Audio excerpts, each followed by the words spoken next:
You ever wonder what a Gen X thinks? Welcome to Gen X Talks. And in 2013, my wife was diagnosed with leukemia and given 3 months to live. They weren't even sure how much of that 3 months she would live. Now everybody's family is filled with tragedies and triumphs. Everybody has friends and heroes. And life is filled with miracles and things that are completely unexplainable. Everybody's got a story. Well, this one's ours.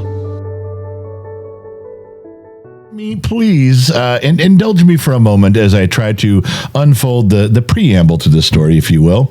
And this is we in the house in studio. We have Dr. McDreamy, his wife Marcy Zavala, and of course my wife Mama X, Gen X Mom. And the reason for this particular podcast, the reason we're sitting down today, is because we have been hinting to all of you. We've been talking to all of you off and on for the better part of 3 years about we've been promising a podcast about my wife's cancer, her battle with cancer, her survival, and you've got those all over. You know, this isn't exactly going to be an ABC after school special.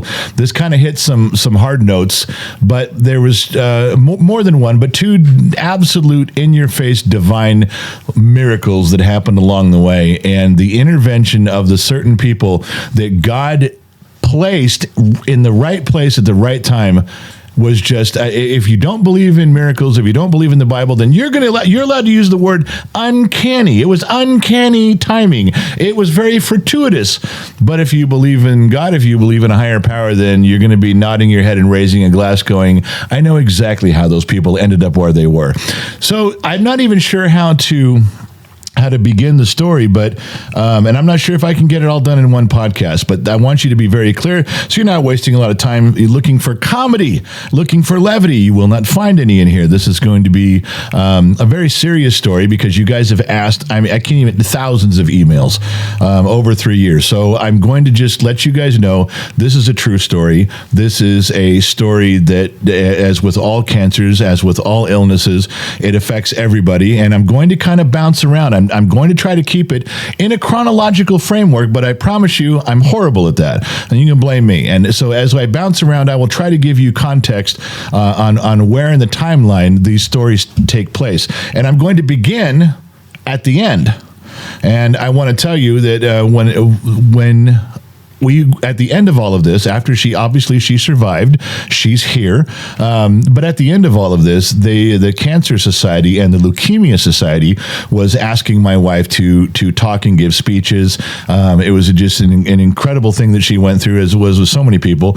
And one of the things, I ended up giving speeches at the end before we chose to pull back from that. One of the things that I opened with, when I began to get on stage and grab a microphone and try to get the crowd's attention, was I tried to approach it, because you guys all know my brain doesn't think normally. You're talking to a crowd of people like I am now, and I wanted to start things off by reminding everybody of something that often gets overlooked when it comes to cancer. When my wife got cancer, we all got cancer. Everybody in our family got cancer. All of our friends got cancer. I'm not diminishing the fact that she actually had the cancer, but if you don't think that it changes the life of everyone, if everyone isn't affected, if everyone didn't get that cancer, didn't get that leukemia at the same time, you're mistaken. You just haven't gone through it. And especially if you are the primary caregiver trying to take care of that person, you're not going through the pain and suffering. You're not going through the threat of death for yourself, but you're losing your best friend. You're in it knee deep. When she got cancer, we all got cancer. And I want you to try to remember that as names and faces and dates and people float in and out of the story. Everybody was affected to some degree. Now, that was the speeches we used to give at the end. There's obviously a beginning. So let's go. Let's walk around the room, shall we? We have a room to walk around. Look at that. I'm upset. How did Marcy Zavala get in the upper left corner? Am I not supposed to be there? Shouldn't that be? I can look up. You're looking up. This is the Brady Bunch thing. We're doing the Brady Bunch. I'm totally okay with Dr. McDreamy being lower right corner. I mean, let's face it. You guys, does anybody remember in Tic-Tac-Toe, the game show. Does anybody remember who was the lower right corner? No. Nobody knows. So that's a very forgettable position. Anyway, we'll go around the room. My wife is in the lower left of this screen. Hello, sweetheart. Hello. Are you going to be okay telling the story? I'll make it. Did you bring Kleenex? Kleenex is... You can't even talking about it. I sit down sometimes with my wife and say, we're going to talk. We're going to do the podcast about your cancer. And she starts crying, and we're not even doing it yet. She's just, it was well enough when you were talking about the beginning end. And in the lower right corner, we have Dr. Damon Zavala. We call him Dr. McDreamy. Well, my wife does. I do it quietly when no one's listening. He's been in our lives. We've known Damon since we were 5 years old. 50 years. And that's not a joke. We actually have known him intimately. Like we went to kindergarten through 12th grade. You get to know people, even hanging out with people during the summers. It's like you're growing up with a brother, a sister, or a cousin, a close relative, because you know them your entire life, which is very family when it is. It's like a family, very rare. And we have his lovely bride, Marcy Zavala. Hello. So, did you think he'd be back in here yapping with me so quick? You thought you were one and done. No. We have a podcast coming out where it intertwines some of the things about at the end of the story about the pain that is caused as a result of my wife's cancer and years and years and years of suffering, trying everything. That's a different podcast that's already recorded, but you'll notice that weaves in towards the end of the story too, if we get that far today. So let's go back to the beginning. And I'm going to explain, because I don't know that we clearly explained to both of you, to Damon and Marcy, how this all started. And I don't even know that I remember which one of us, before we knew you had leukemia, what happened? Because I remember the part of the story where you just had a physical.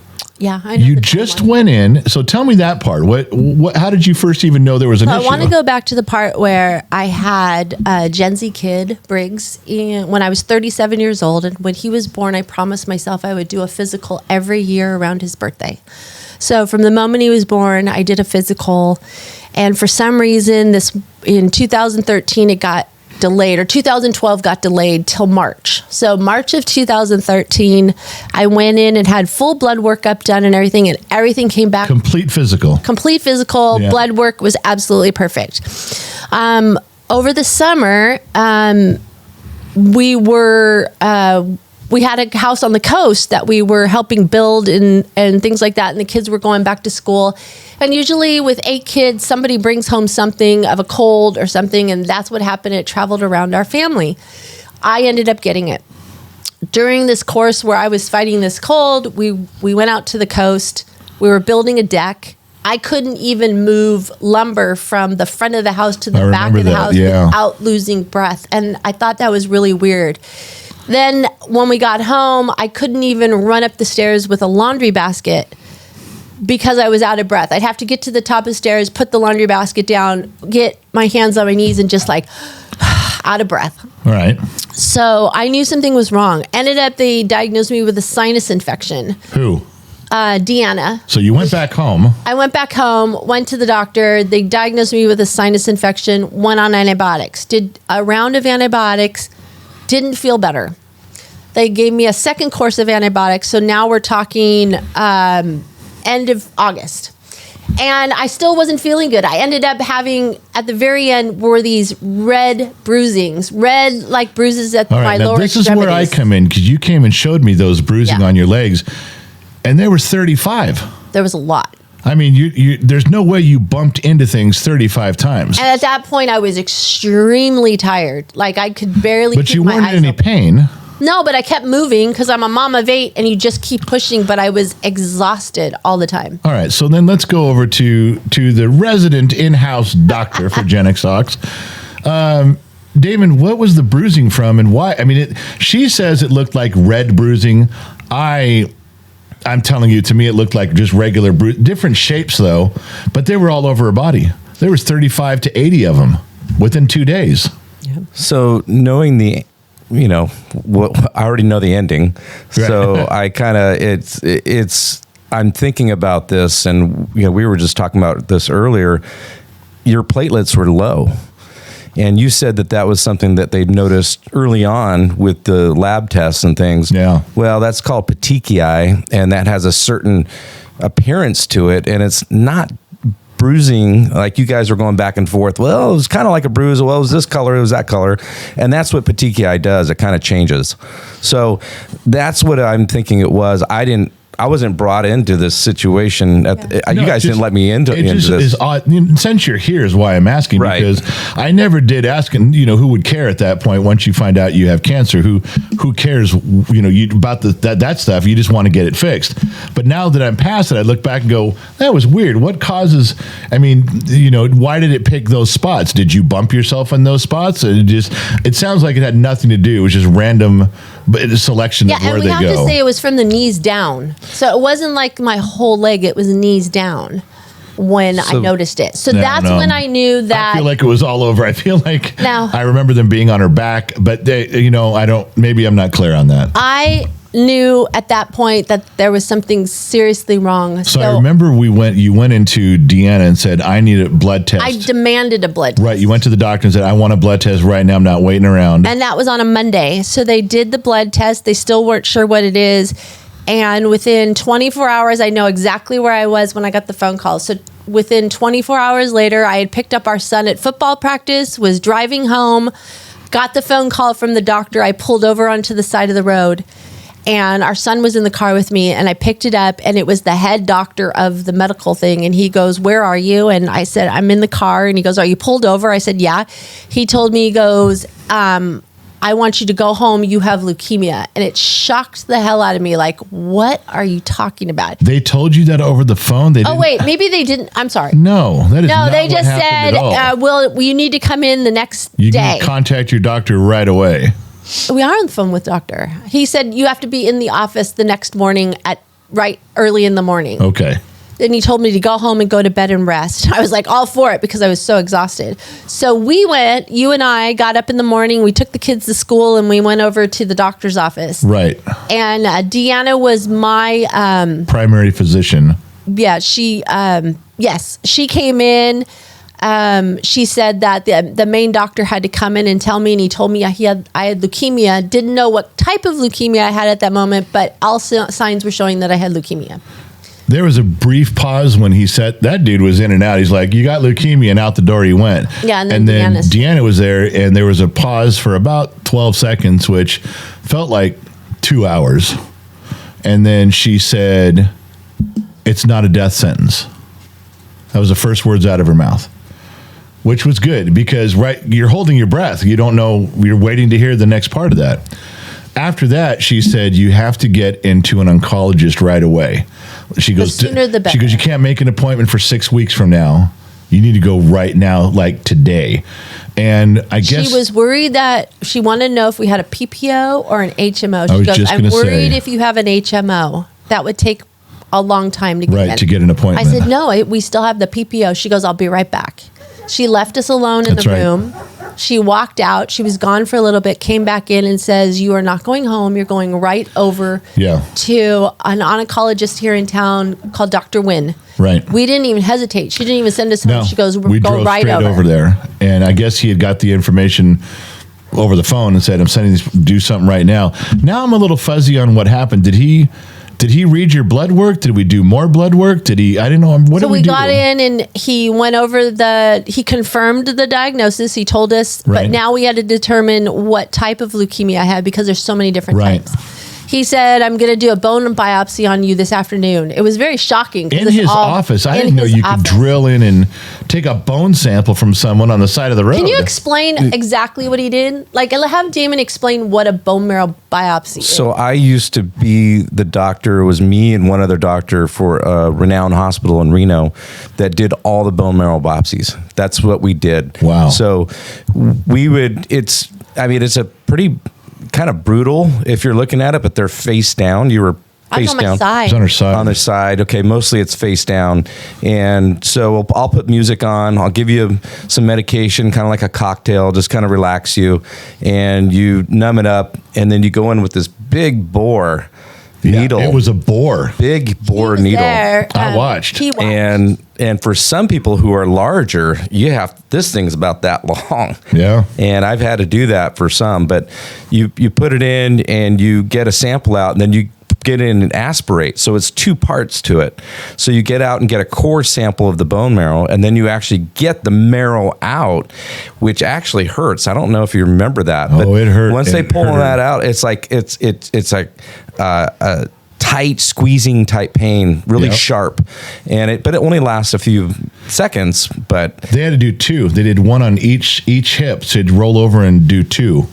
Oh No, they only did the one time. I'm telling you, I think they did two. well, anyways, if you can't get a sample somewhere, you have to move to another spot. Maybe that happened, but anyways, you get that out, and then you actually have a tech sitting right there looking at it, and they squirt that out into a plate, and they look and see if you've got what you need right then and there, real time, to let you know we got it. Well, what was wonderful about Dr. Wynn is he did it all himself. By himself. There was no nurse in there. There was nobody in the room but him. He was the only one that did it. And he sent us to lunch. Remember? He says, yeah, that's right. We went in there and he goes, you'll have to come back for the bone marrow biopsy. You guys go have lunch. We looked at each other and went, go have lunch. go have lunch. We just had the most shocking news of our life. We did. We left. We left and drove around, and we were trying to just wrap our head around our life just changed in that couple hours. Well, you said something earlier too about when they got that phone call, and then they said, well, they throw a bomb at you, and then they say, go rest. Yes. As a doctor, thinking about telling someone that, how does that happen?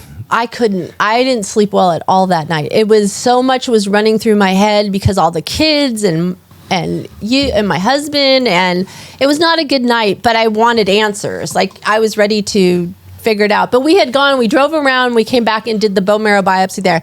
Then he said, it's going to be a little bit to get the results, but what was so wonderful about it is, like you said, a tech read it. He did it. He walked that whole step with me the whole time. He did the whole process. So he comes back to tell us. This is where it got weird with this guy. And remember, I don't know this guy, just met him. Dr. Wynn, who turned out to be one of the most wonderful, amazing people I'd ever met in my life. Finally, that's my conclusion. But at this point, I didn't know who he was, and he was about like 5'1". Yeah, he was a Vietnamese guy, and he was just the most. When you looked at this guy, it was the most Poindexter look you could ever have. This guy was book smart. You could tell he was focused. He didn't joke. He didn't talk with people. He didn't talk with the staff much. He was just like, "What's my next thing?" He was there to do his job. And I got that sense just watching him from the time we were there. Then he walks up and he says, he get really close to you. You were sitting on the bed, or the whatever the thing is, examination table. And I'm standing in the corner with my arms crossed, because I'm just angry. And he ignores me. He goes up to you and he goes, you have leukemia. I think he told you the whole word. AML was acute myeloid leukemia. And he says, you have 3 months to live. And then, I don't know, for those of you who can't see this on video, he leans in to her and just gets right, and he leaned right in, almost nose to nose with you. He did. And he's turning his head, he's tilting his head, and he's kind of looking in your eyes, and he's tilting his head the other way. He's not saying anything. And I'm the one who said something. I said, dude, you're kind of creeping me out, man. I said, what are you doing? And then you said, what do we have to do to fix this? I did. That's all you said. You didn't cry. You just went, all right, what do we have to do to fix it? And he pulled back and he started having conversations. But before we left the room, he did pull me aside and said, the reason I do that is, he goes, I need to get a real measurement of the patient. I want to know if they're scared. I want to know if they're going to cry. I want to know if they're angry. I want to know if they want to fight. And I was like, what does that matter? Put the chemicals in and let's get going, man. He's like, no. He goes, I mix all the stuff myself. I choose what goes in the chemotherapy. It's a cocktail, he told me. And he says, and I base it on what I think that patient can tolerate and their demeanor and how willing they are to fight and push. And he goes, and I adjust things personally for each person. And I went, all right, well, I get that. Now, when it was over, I got why he did it. A little bit weird, but I'm not Vietnamese. Maybe that's something I don't know. He's a very religious guy. Maybe that was his method. But he knew what he was doing. He wasn't being weird. He was being professional. He was getting after it. I appreciated his honesty because after I said that, he looked at me and he goes, "This is going to be the hardest fight of your whole entire life." And he says that you're going to have to be really strong. And he goes, "It's going to be a suffering. It's going to be hard. It's going to be painful." But then he told me, he goes, "You could do it." And that was really shocking. Like, I wasn't ready because it was so unknown. Right. Like what we were going to go through. He turned out to be very consoling, great bedside manner, overall, just different on his approach to me, but because there was more incidents like this but I kind of got used to it over the course of this. But the next thing that I remember, so somebody tell me if I'm stepping out of line here, the next part was he said, "We got to get you into the hospital right now." He said Monday. He goes, he had a few things he had to do, and this was a Wednesday when he told me that he was planning on getting me in the hospital by Monday. So we had Thursday, Friday, Saturday, Sunday to organize our kids. Yeah, our life. I didn't have a medical directive. No. We had to go see the lawyer. I mean, it was a whirlwind of 4 days of, oh my gosh, what are we going to do? Life has just changed. Also, I don't know how the root canal thing came up. Something came up with one of the tests where I want to say the hospital called us admitting and like, "Okay, we're getting you set up. We've heard from Dr. Nguyen. We got to get you in on Monday. We're going to get a room. We're going to get your stuff. You're going to show up here." And then somebody called back and said, "Never mind, you can't come in." And it's like, why? And you had already known that you had. Yeah, I had a dentist appointment lined up for Monday for a root canal. And they said you had an infection and you could not come into the hospital for this. I had to get it fixed with prior this procedure to being admitted. as long as you had the infection. Well, I thought this was Friday. Wasn't it late Friday? It was Friday We get morning. the call Friday. So now by the time we hear this news from them, we got the call on, yes, you can come in Monday. But by the time we get the call on, yeah, you can't come in until you get this fixed, I'm like, it's Friday night. How do you want me to get her tooth fixed on a Friday night? Whatever they're going to do. I'm not a dentist. I don't know. So the guy, like, well, you're going to have to make an appointment for someone on Monday or Tuesday. Try to get an appointment where you can go get an emergency thing done. And then maybe Wednesday or Thursday, we can get you in the hospital. Dr. Nguyen calls and he goes, "Nope." He goes, "You figure this out." He goes, "I'm not waiting. I'm not keeping her out." He did not want her out of the hospital. He said, "You cannot do that." I mean, he was making it out like every minute, every hour mattered. So, that's what we didn't talk about was the percentage. He kept saying about the percentage of saturation. Saturation. Yeah. That's how leukemia was determined. And I had to be under, I believe it was 32%. And at that moment, I think it was 28. I was really close to that. That's no, right. You can't have because any. I asked him, I said, "Well, this is cancer. What stage cancer?" And he goes, "Leukemia doesn't come aggressive. in stages." He said "You don't do cancer with leukemia." He goes, "It's not stage 1, stage 2. However they measure those anyway, I don't know." He said, he told me it's a percentage. He goes, "First of all, leukemia is all of your blood, all of your bones right now, everything." Hey, I said, "So her whole body has leukemia." He goes, "Her whole body's got it." He says, "We measure it in saturation." He goes, "Imagine pouring a can of red paint in your swimming pool. Oh, yeah, that's like right. 1%. You just turned your pool 1% red." And I said, "Okay, I'm getting, because the more cans of paint you pour in, the more red it gets. Now you understand you're saturating your pool with red paint." Exactly he was very good about dumbing stuff down for me. Very good. And I said, "Okay, so where are we at?" And that's right. You can't. He said 20. We can't treat you if you're over. I think he said 32%. I think it was 32. He goes, "We're not. I can't go in and do something, and you're like at 26% or something." He goes, in the high 20s. You can't wait." He goes, "You cannot wait for days to do this. You need to go. We need to do this today, right, as fast as we can." So now I got to figure out a way to get your tooth fixed. And it's not like we live in Las Vegas where there's something open 24 hours. You can get anything done any time of the day.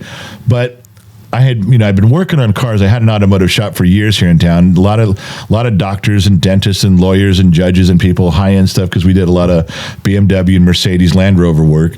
And I called one. I'm ashamed I can't remember his name now. And I got the whole personal phone number. I got his cell number, and I called him and said, "Look, and I don't mean to bug you about this." He's like, "No, man, what's going on?" And I said, "Well, my wife has leukemia, and we have to." I told the whole situation. He was leaving. He was going someplace. He turned his car around, called his staff. They went back down, opened up his practice, and we were there. Then he rolls in. I'm not even sure what he did. Pull the tooth, cap the tooth, whatever he did for you. Temporary. But I remember being in the chair, and they were going to give me a local, and I said, at this point, you're going to have to knock me out, because I was still under the shock of leukemia and dealing with that. And I said, just knock me out and wake me up when it was over, because there was no way I was going to be able to live. Do you remember something else you made me do? It just popped. I haven't thought about this in 10 years. When you were laying down to go under, you made me hold your hand the whole time. You did. You made me go, just hold my hand the whole time and I'll be fine. And I asked him, I go, am I going to be in your way? He goes, you're fine. He goes, just sit over there, hold her hand. So there we are at whatever time at night it was, 9, 10. Remember where the office was? Right across the street. Right across the street from the hospital where you were going to end up going, coincidentally enough. And you got it done, and then we went back home. We called the hospital and said, we're good to go. We got it fixed. And the doctor, the orthodontist or whatever he was, faxed over to the, what was he? Well, I don't know. Oral surgeon. Whatever he was, the tooth guy. He sent over to the hospital and said, they've got it. They know you're cleared. And then the hospital read his deal and said, okay, we're good to go. And then it was back on track. But to me, that's the first miracle, really. Was that evident? I mean, if you're in the medical field and you work there and what you just said, and had to have that happen at 9 o'clock at night, you said? Yeah, it was late. That's a miracle. It felt like it. It did to me, because things just started falling into place. That thing that happened when I called, he was the first guy I called. I had a few I could call and try.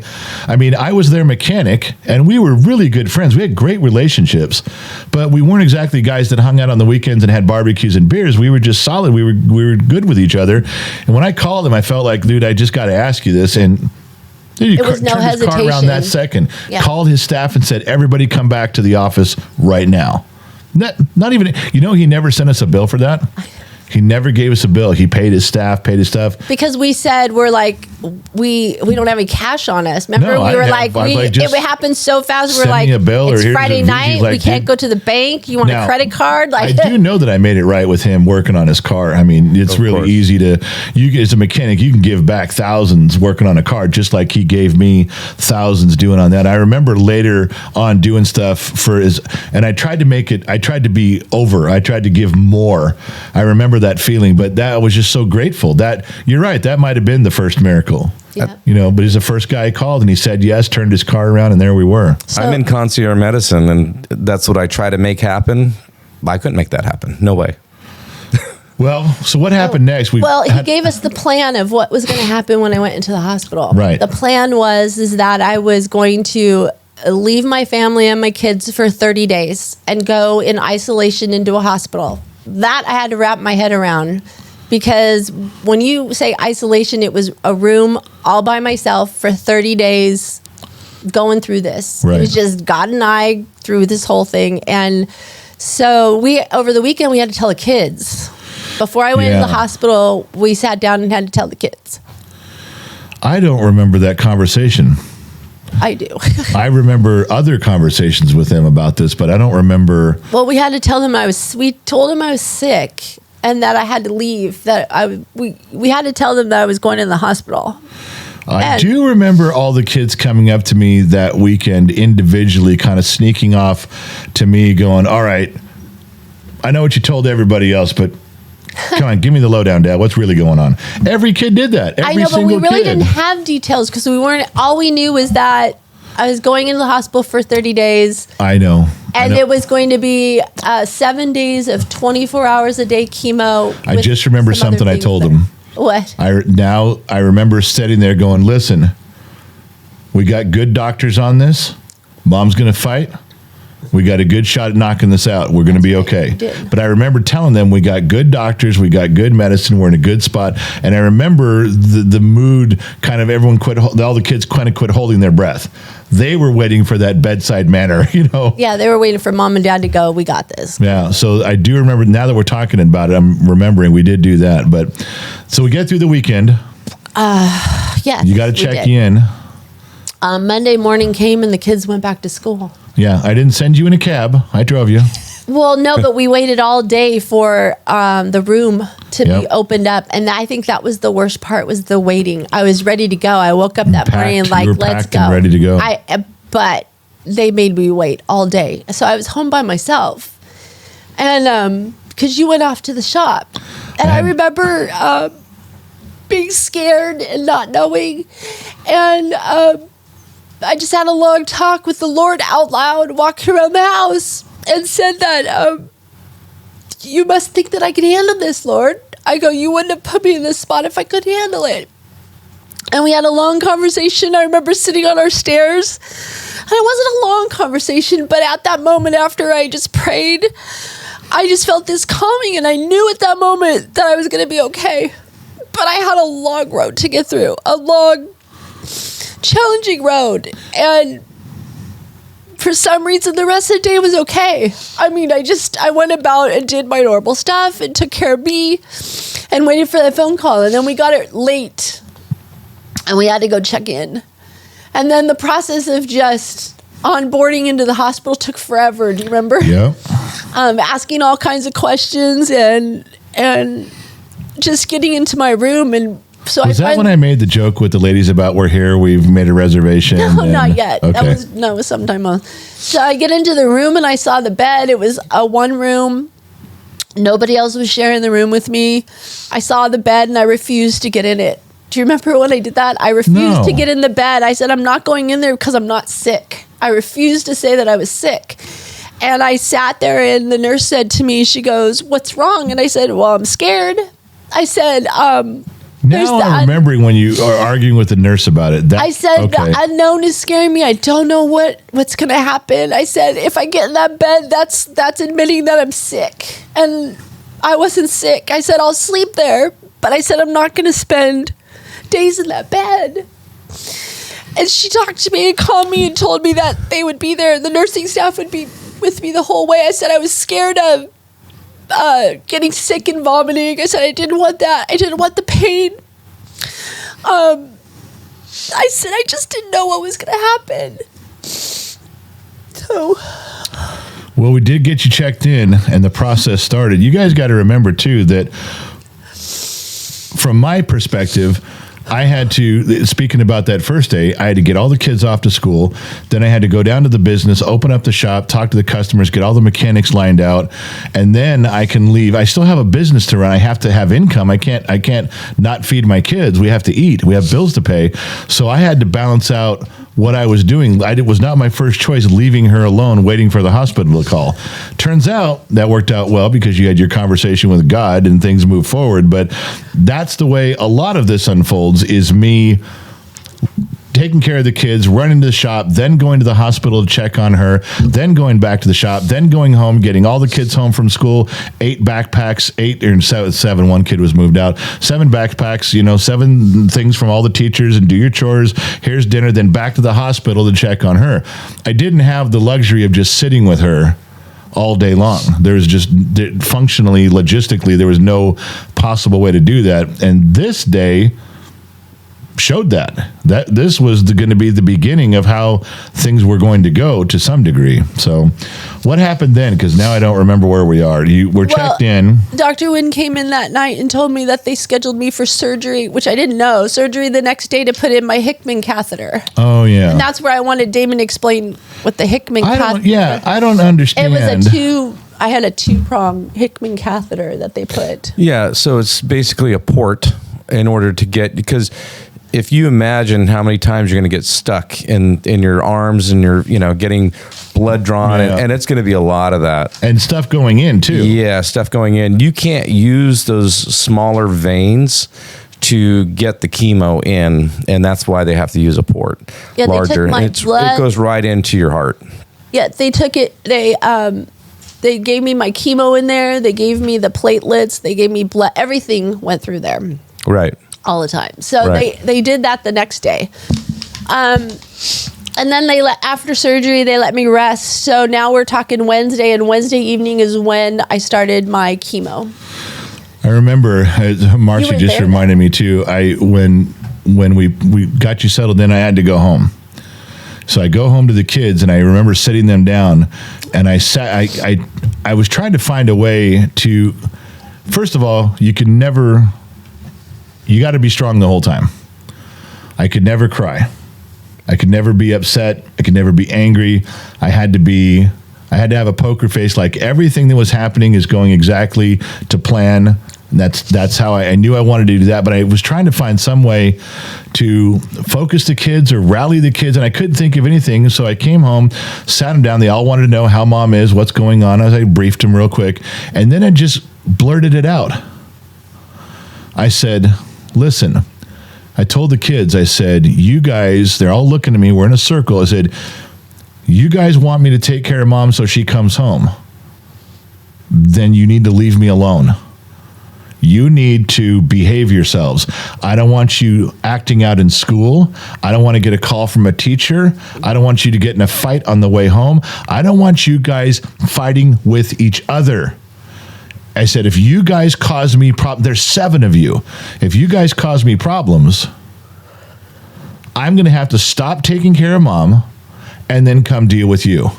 That's the first thing. You want mom back? Don't distract me. I'm trying to do my job here. Every kid followed that to a perfect T. Yes, they did. We didn't have a problem with it. Not one kid. And then the next night was, okay, now you're behaving. Please, let's do the extra stuff. Don't make me tell you to take out the trash. Every single kid began doing what one of our daughters told me later. She said, all I did was think of the stuff that I used to watch mom go around and do, and I just started doing it. Yeah. And they did their homework. All their grades were up too. All their grades were up. They behaved. She goes, I saw them going around dusting, and I had to tell one daughter one time, I was like, you don't need to dust every day. And she's like, I'm just going to dust. That's just what I'm going to do. I said, go and dust every day. But I tell you didn't have to. But so was this the next miracle? That the kids did what they were told? We'll call that miracle number 2. Kids actually behaved. And the Gen Z kid, our kid Briggs, the one that's done all, he was 8. Oh, I have I'll tell you a story that just as a quick sideline thing. It was in the middle of all of this cancer mess. She'd already been there in and out of the hospital a couple of times. And I was walking our son out. It was cold outside, and he had his hoodie on. And I walked him out to the curb, and I said, okay, you got your lunch money, you got your stuff. And I'm just waiting for him, standing back a little bit. I'm up the driveway a little bit. A kid didn't want me to stand right next to him. And we're waiting for the school bus. And he's standing right on and I took a picture of this. I have it. He pulls his hoodie up over his head, puts his hands in his pockets, and I just watched his head and his shoulders just sink. And in that moment, he was like, I can't take this anymore. My mom's not coming home. That's the type of feeling he was having. And I couldn't do anything. I knew, and he just sat there. He didn't cry, and he didn't ask me for anything. He was just waiting for the bus to show up, and he was going to get on the bus. But as a parent, your kids, and I just happened to see him kind of sink into that spot, like he had a few minutes before the bus. And I remember grabbing my phone and taking a picture, thinking, I want to remember that these kids are going through stuff. Once she got cancer, we all got cancer. And I have that picture to this day. So maybe I'll find that at some point. I just thought of another thing about not wanting to be in the room or in the bed. I didn't want to be in a hospital gown. I remember arguing, going, I hate those things. I hate it when I had the kids. Right. I was like, I do not want to be in them. And they said, well, you can have your own jammies, but they had to be able to unbutton in the front. And I didn't have any. Do you remember I wanted new jammies? Yeah. I was like, that was my first phone call home, was like, get me new jammies because I'm not going to be in a hospital. You know what I don't remember? I'm trying to remember when we told our family. What phone calls? Did you call anybody, or did I call everybody? No, I called my mom. Did you? I can't specifically remember right now. My dad was already gone. He was already passed Your away. dad passed so away. I had called mom and said, I was really sick. And I think it scared her the most was that she was so far away. I couldn't have my mom with me. And she was older. You had older parents, so it wasn't as easy for her just to travel and jump in the car and go do stuff. Yeah, when it doesn't matter how old you are. When you're sick, you want your mom. Right. And she just couldn't be there at that time. And we were worried about having her be there to get sick herself. She just couldn't hang out in the hospital. But anyways, I did get my jammies. That was a lifesaver. And the other thing, I remember asking the hospital staff for a bunch of pillows. Do you remember how many pillows I had on my bed? I was going to say, when you got your jammies, if you guys know how long it actually takes me to do something when she asks, that technically could be miracle number 3 that I actually got them to her, because normally if you ordered jammies for me, it would have been 6 months on delivery and I'd have got them there eventually. But and I think even Connie, I had like a couple pairs because we have to introduce Connie. Yeah, I was going to say I'm going to try. I'm going to back up a little bit here. We had one of our daughters that we adopted from foster care was special needs. We had 3 of them that were special needs, but she was heavily affected by fetal alcohol syndrome. And when she was in, I want to say 3rd grade, she was taken out of regular classes. And she was put in a bungalow with some other kids and I was very attentive to this teacher. What was that teacher's name? Do you remember? The special needs teacher. I'm not trying Connie. to... Was it Connie? Oh, Yeah, right, Connie. Connie was the teacher, and she was hard-nosed, but she was still loving and kind, and Tasha ended up having the same teacher. For 3 years. For 3 years. The same teacher stayed with these kids, so we got very close with this teacher, Connie, and she was doing a great job.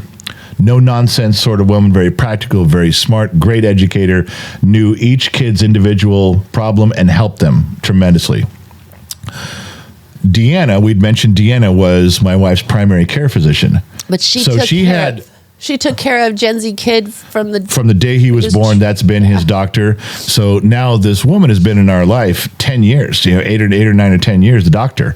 And this teacher has been in our life for 3 years. Yeah. And then we find out Deanna, the doctor, and the teacher are sisters. And we had no idea. We had no idea they were sisters. So all of a sudden, when Connie shows up at the hospital, she finds out. I'd say that's a miracle too. She said, we had she said she came to the hospital because we'd grown close to her, and she said, and she was retired by this point. She said, "I'm going to sit with Mary."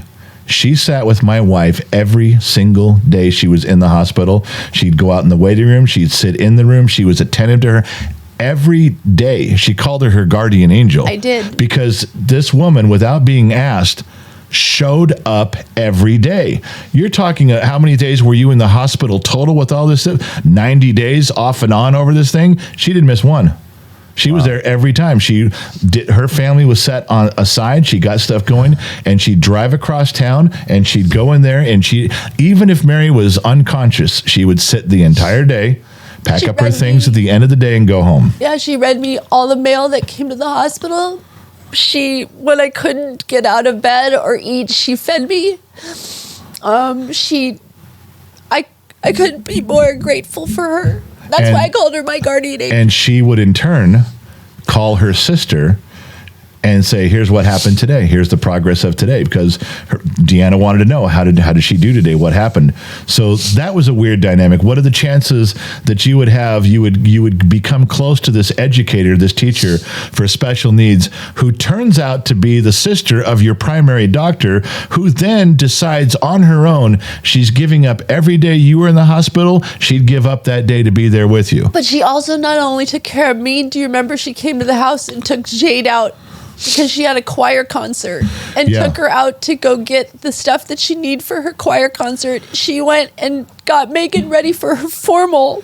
Yeah. Like she just stepped into the family. All the things that I was struggling with, this woman never said a word, not really much of a discussion. She'd just call me and go, I'm going and doing this. All right. She knew our family. So this was not a big leap for me to approve it, but it was a giant leap for her to be willing to do it on her own. And she developed the meal train. Remember the meal train? Yeah. All of a sudden, I come home and one of my daughters goes, Dad, we got a bucket of food. And I go, what's a bucket of food? And she goes, come in here. And somebody had made like a 5-gallon bucket of clam chowder. Oh. And I'm like, okay, well, I don't like clam chowder. And so the kids are like, well, do we like clam chowder? Yeah, you do. You really do. Try this. And this online meal train thing started spreading around, and people would sign in and say, I'll pay for dinner. I'll cover dinner.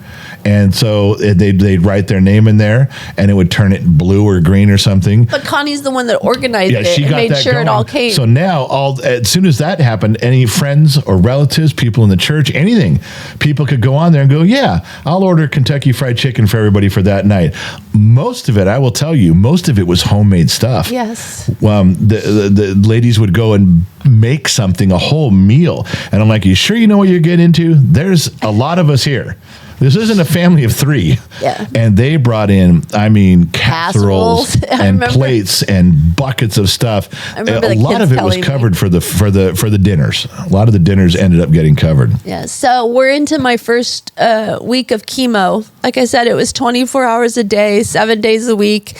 And so we're probably day 3 into it, and the nurses were surprised that I was still up walking. My stupid brain was that I felt with the chemo going into my catheter, into my heart, remembering that my cancer was in my whole entire body. I felt that if I could walk and get my heart rate up, I would be pushing this chemo out as hard and as fast as I could. So as long as I could get up out of the chair, take my IV pole, and go for it and walk around the nurse's station and go as fast as I could, I was pumping the chemo to my extremities. I got to say, that was one of the few things that I totally agreed with. As a dumb mechanic, thinking about how things work, I figured, that's how the human body works. If the doc says, look, we're going to put in 22 bags of chemo, it's going to flow through your body, and then it's going to dissipate, and when it dissipates, we'll check you out, you go home. Well, how else are you going to make it flow through your body faster? Start running laps. That's what you did. I'm like, I did. All right, makes sense to me. I don't know what possessed me to think that, but as you're thinking about the heart and my heart rate and pumping and getting moving, it's got to work. Sense to me. Plus, I didn't want to be in the bed. So But before we continue, let's confer with Dr. McBean. Is that actually how that works? You're an N of 1 with that. So not many people, I don't think there's any studies on that, but it makes sense. And so not many people, I've seen thousands of patients get chemo and they're just laying there. They're not getting up. She was until it took her down. That's what I mean. You're N of 1. You're the study. You're 1 in that study. You're patient 1, yep. Patient 0. Yep. I just felt like that was what I wanted to do.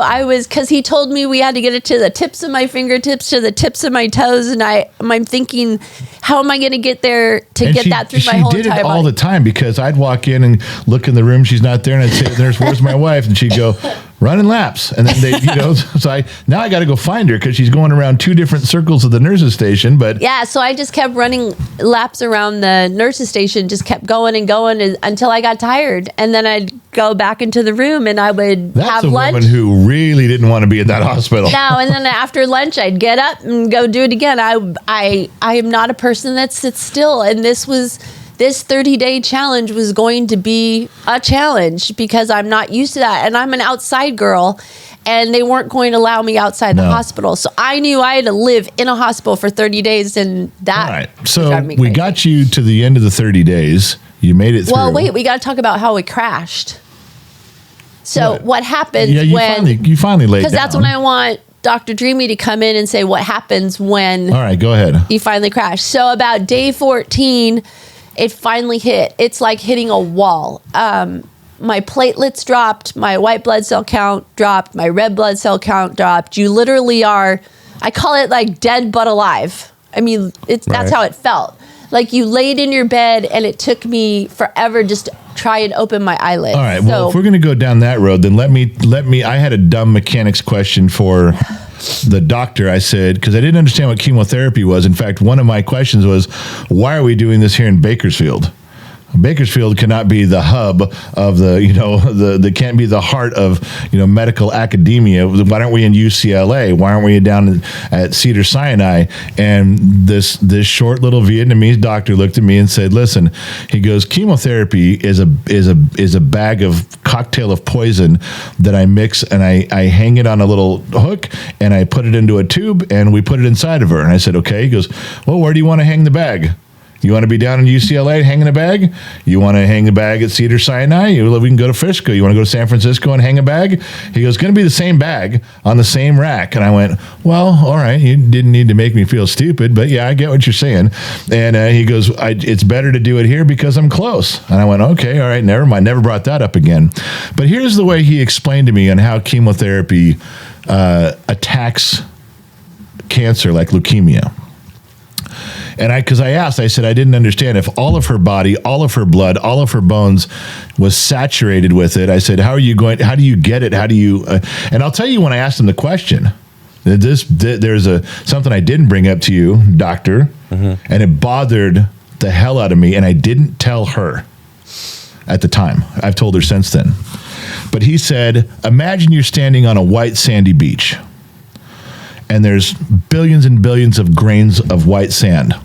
And I tell you that I have hidden 3 black grains of sand. I'm not going to tell you where. I'm not going to tell you how deep. But if I don't layer this beach with poison and the poison it just misses one, we lose. I said, well, how do you do that? He goes, I'm going to saturate this whole beach end to end, 12 feet deep. And I'm going to keep doing it. I'm going to put in another layer of chemo, which is a liquid, and I'm going to saturate it with more liquid until this entire beach is saturated and it kills the black grains of sand, the cancer. I said, all right. And then he said, just so you know, it kills everything, kills the white sand too. And I went, what? He goes, essentially, chemotherapy kills everything, good and bad, and we just hope the good comes back and the bad doesn't. And then we got into an explanation on, well, why wouldn't it come back? He goes, because at some point in her body, something turned cancerous. He goes, if I don't miss anything, maybe nothing will ever turn cancerous again. But I got to kill it first. I said, okay, I get what you're saying there. So if you're measuring things in saturation when that's too late. You're measuring, you've already got it everywhere. So when he went to do another biopsy, he says, you can check blood after he goes, it's going to come back cancer-free. He goes, after our first round, 30 days, you're going to be cancer-free. Now, then we watch and see. Does the saturation begin again? Does it begin to come back and spread? He goes, so the first thing's always going to be good news. You're going to get, we're solid on that. All right. What I didn't like, and this is the part I didn't tell you, was that when he did the next biopsy, the next bone biopsy, where he went down, what do they call it? It's not a biopsy. Bone marrow. Bone marrow. He went and he poked in there. I said, so we're good with this, right? Again, if you're checking for cancer and you can hit any bone. What does it matter? Because you either have it or you don't. It's saturated or it's not. And I thought, okay, well, just check anywhere. Check the blood anywhere. And he goes, yeah, it's not like that. And this is I'm going to tell you what he told me, then you can unwind this for me. At that moment, after he had saturated all the sand, he was looking for one of the 3 black grains of sand. And he told me that. He made the mistake of saying that. I go, wait. He goes, if I check any bone and it shows some level of saturation, we missed it. Cancer's already aggressively coming back. I said, well, then what are you looking for? He goes, I'm trying to see if I get lucky. And I go, you telling me you're looking for 1 grain of sand right now? And you're going to hold this up and go, look, I did a bone marrow, no cancer. Well, I'm going to tell you right now before you even do that, no way you're going to find it. Even if it's there, even if you hit the exact spot, no way. Come on, man. He goes, I got to do it. So he does the bone marrow. He comes out and says, well, the blood work shows no leukemia, and I did a bone marrow, and there's none in your bones. And I'm going, that's a lie. You checked one spot. Because that's clearly what he told me. And I didn't tell her this I don't think I told her for years afterwards. I wish he hadn't told me that, because I knew there's no way you were just going to happen to pick the one spot you should be checking. So what was the question you wanted to ask him? Well, what I want to ask is his description to me about how chemotherapy works, is that loosely accurate? And then what is the point of going for a bone marrow if you're trying to find a needle in a haystack? I don't understand how that even works. From what you described with this Dr. Wynn, I mean, he's a special kind of doctor, and what he's done has been so thorough, and he doesn't do things the usual normal way. His bedside manner, the way he looked at you, and the way, I'm getting a sense of that. And he was sent by God. I mean, honestly, this guy was one of a kind. And he was so thorough, and what he was doing, he put everything into this and not just going through and checking a box for a protocol. Right. No. So he was doing things his way, and the way he would do it if it was for his own daughter or own family member, I believe. So what you're describing and the way he described it, I think anybody can understand that. The grains of sand, having to wipe that out. And that really answers your question about the crash. I mean, if you take out all the soldiers that are fighting and they're gone, you have nothing to stand on. There's like nothing. Yeah, and you just crashed. Most sick I have ever been in my whole entire life. Like just I laid there for days. It was days of not being able to even look at anything, couldn't open my eyes. I'd never been so sick in my life. And also they put me on I'm going to get it wrong, a neoprene diet? Oh my God, I can't think of it. Where I had to have cooked food, only cooked. I couldn't have raw. Right. I couldn't have flowers in my room. I can't remember what's called. Yeah, no plants, no flowers. Yeah, that was because I was my immune system was correct. But you crashed like fast. When it hit you, it was hit quick. It hit really quick, and I laid there for weeks. I had to wait for my body to kick in, and for some reason, my body was not responding very fast. Now let's talk about platelets, because I had told you, I had mentioned to you in passing in a story. At the time, even it was the platelets were, low, and I kept giving numbers. But when I told you about those numbers, your eyes got about as big as saucers. I didn't know how far off it was. You did. Right. So normal above 150,000 to 200,000 is something that, that's good. And you think 150,000, 200,000, that's a lot. Platelets, right? Platelets, right. Okay, right. So I think you mentioned a number of 13,000. I went as low one time as 8,000. Okay. So the pucker factor is 50,000, and that's when you can't have any surgery, right? You can't have anything, and that's when they're asking you, make sure she doesn't use a knife, don't cut herself, it's almost like the boy in the plastic bubble. Well, and the number in my head that the doctor said, he goes, we're in panic mode at 20,000. Right. So 50 is where you start, and then that's pucker, and then 20, 10, and then you got to start giving back platelets around, 10 or 6,000. You did. There were times where they had to start giving me platelets. Oh, you did? I had multiple platelets more than once. Right. I just thought that was normal. I thought, okay, platelets are low. You get platelets and you move back up. I didn't know. I tried to understand the numbers a little bit. But other than that, I didn't know. When I was driving home and got the call from the doctor told me at that moment I had 10,000 when I was driving. Right. And functioning during the day. So for people who don't know, and we're talking about platelets, like, okay, what's so big about these platelets? That's the ability to clot, and if you cut yourself, or you could bleed to death. Well, that's why you could just spontaneously, you just bleed. Yeah. This can happen in the brain. You're dead. Wow. This can happen in a joint. Painful, obviously. So people have to know what platelets do. If you're Googling it, you'll find out that they're pretty important here. Yeah, he was very surprised I was functioning and driving, and just he was very shocked. I did my usual thing. I pulled the doc aside and I said, "Hey, doc, platelets, just spell it," because he was getting real good at dumbing things down for me. And he told me, he goes, just imagine it's the glue that's holding everything together. And if you lose the glue, everything else falls apart. I went, okay, I understand. I mean, I don't know how accurate that was in a medical sense, but for me, it was just enough for me to go, okay, I get where we're going. Because platelets, I mean, you got blood and you got cells and stuff. I will take a pause here. I told you guys listening, the listening audience, I did say that I was going to bounce around a little bit. And I thought of it when I was telling you about the 3 grains of sand, 3 grains of black sand representing what he was looking for. The reason the doctor chose 3 grains of sand was because earlier in our conversations we asked, how did we get leukemia? How did this happen? What did we do wrong? How does this happen? And one of the things the doc explained to me, and I don't know if this is for all cancers. I would assume that it is, but we were on the topic of leukemia for obvious reasons. He said that you can never, ever know for sure why you get leukemia.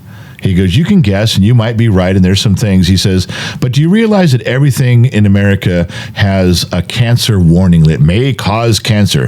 Chemicals in this, it may cause, it's on everything. There's literally not one thing. If you buy speakers for your stereo system at home, when you unpack it, there'll be some brochure that says chemicals in this, it may cause, it's on everything because something can affect somebody at some time. And I went, as the doc's telling me, I go, I don't understand this. He goes, all right, this was his example. He says, everybody, all day long, you have groupings of, what do you call them? They're not blood cells. They're not a cluster. What do they call it when there's the things he was looking for? Groupings, and they're going to be gone one day, or they... Like DNA. No, it was a cell group or cell cluster. Was that the description I was giving? Right. So he goes, you have different cell groups in your body, different cell clusters in your body. He goes, people have abnormal cell groups. And I said, okay, I got you. Because you got tons of normal ones doing things, but everybody has abnormal cell groups in their body, and they normally don't do it. They just sit there, and you have them your whole life. He goes, now imagine that there's those cell groups that are abnormal. One time a month, maybe at one time a month, he told me the term blossom. They blossom, or they turn to where they can become cancerous, and then they go back to just being abnormal cells. Well, let's say those cell groups, he said, could become cancerous, and the thing that would activate at you in your body is different from everybody else's. But let's say yours is Windex. He says, so your wife's using Windex every day, but it doesn't affect her, even though it could. She never uses Windex on the day that those cell groups are apt to turn into cancer. He says, and maybe she uses it on the day they could turn cancerous and nothing happens because it just didn't connect. It didn't trigger it. It didn't do it. So you never know. And it could be Windex. It could be motor oil. It could anything on the planet Earth that could cause a person's abnormal blood cells to turn has to be exposed to them on that day at that time. And you just get extremely unlucky that the two things came in contact at just the 1/1,000,000th of a time and you got cancer. So something happened, and your wife has 3 cell groups that became cancerous. 3 abnormal cell groups, been in her body her entire life, and they turned cancerous for whatever reason. We have guesses, but it was around something just at the wrong time, and the cell groups were ready to turn to do their thing, and they did, and here we are with leukemia. So it's extremely unpredictable, he said. It's extremely impossible to tell, what happens. And you can never stay away from. What, are you going to stay away from everything at all times? Not touch anything around you in the world? Because anything can do it, and what can trigger it for you doesn't trigger it for the next person. If Windex does it for you, the next guy can drink Windex and he'll never get cancer. So the reason he picked the 3 black grains of sand in the conversation was because earlier when we asked how did all this happen, he had explained to me that there was 3 cell groups that he was going to watch very carefully that would be, and he told me the numbers of them. Of course, I barely remember they were called cell groups, but he said, I'm going to be watching those very carefully after the chemotherapy, because if there's going to be a problem, if something's going to start, those are the 3 black grains of sand. Those are what's going to turn. That's going to be the issue. So just so you guys know, that's one of them. Like I said, we had to go back towards the beginning. We asked him all in the very beginning, how did we get this?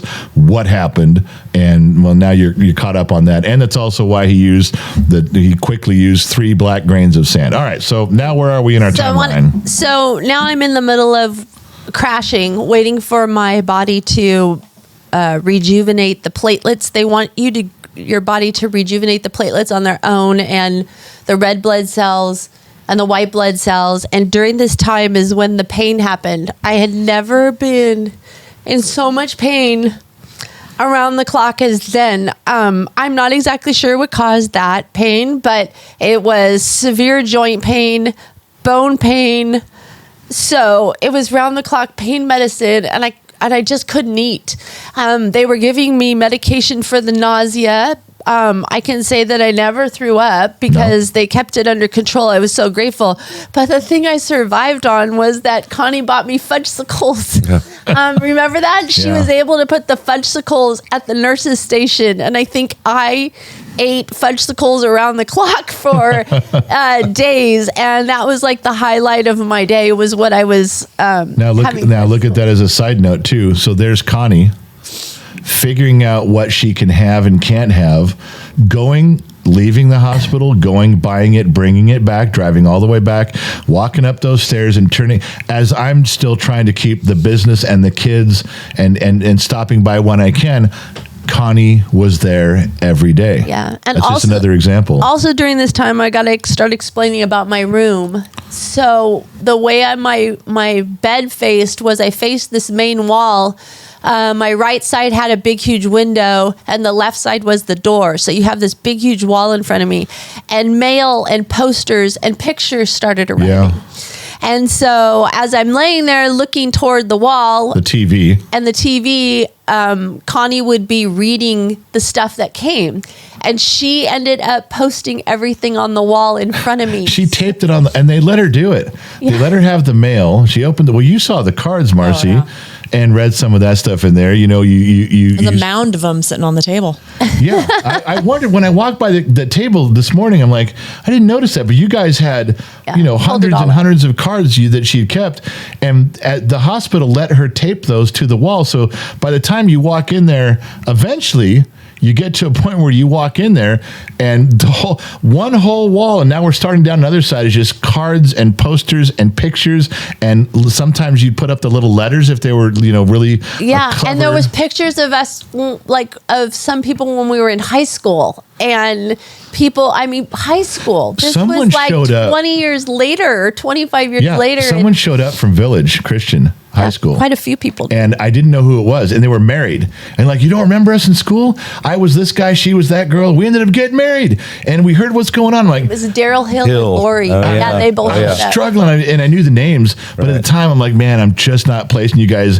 And I'm like, you know me? Like, of course we know you. And I'm like, and they wanted to see Mary, of course, but they came out of there. We hadn't talked to those people in 25 or 30 years. Well, I think this is a good time to bring up the fact that how did all the people from Village know about this? And this was checking in daily. I mean, everyone was glued. If they weren't glued to Facebook, already. I forgot about that. They did, and basically, if I can say it, we were looking for the foggy update. Okay, I'm just going to say that. Well, on Facebook, what we decided. I'll back up. That's a great point. Damon brought up a great point. I should have thought of this earlier. Again, losing track of the chronological order. But in the very beginning, of course, we made phone calls and we told everybody. I didn't want to make 30 phone calls every night. Here's what's going on. Click. Here's what's going on. Click. So we decided we would call a few people. I would call her mother, call my mother, her brother, things like that. But for everybody else, which turned into be quite a few people, my name was Foggy at the time on Facebook. Just had a regular Facebook page, and we decided to let everybody know at the end of each day, I would try to sit down and write a synopsis of the day. I would sit down at the end of the day and say, okay, here's what happened. I would ask Connie too, say how'd she do today? Connie would tell me stuff. I would go by what the doctor told me. I would get from what I spoke to her on my way home. And then I would sit down and write that. So we would post every day. What I didn't know was how many people were listening. I didn't know how many people were even paying attention, because in the beginning there weren't a ton of comments. There was 2 or 3 or 4 or 5, but like Damon says, apparently that became people's thing of like, I want to know what's going on.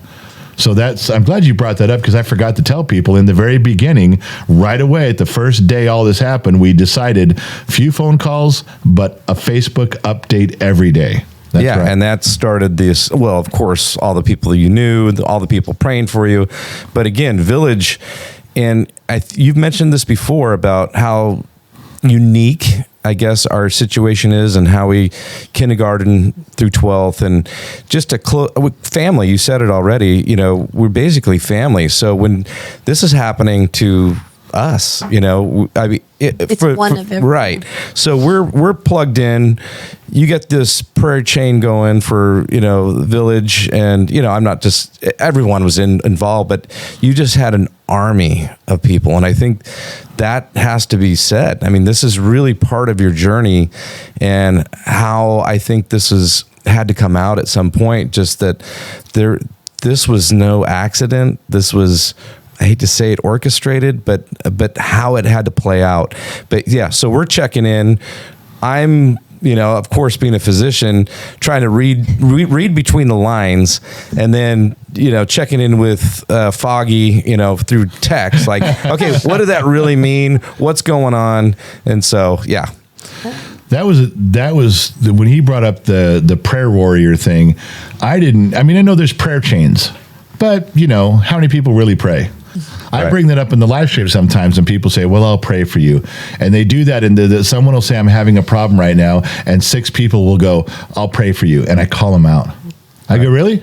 Are you really going to pray, or did you just say that? You put up your little emoji of the prayer thing, and that's your or do you actually sit?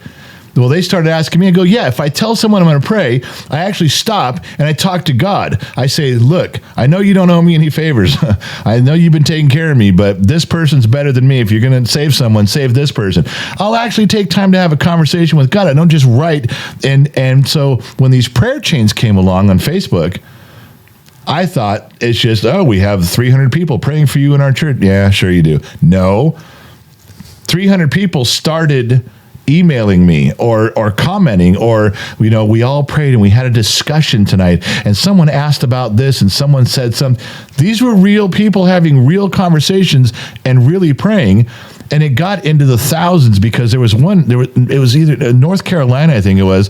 Someone wrote me an email with a picture that I still have somewhere of their congregation praying, and they said, I took this picture while our congregation was praying, after one of our deacons, before the sermon, a deacon stated your situation again. A lot of people knew. We involved this is them all praying at one time.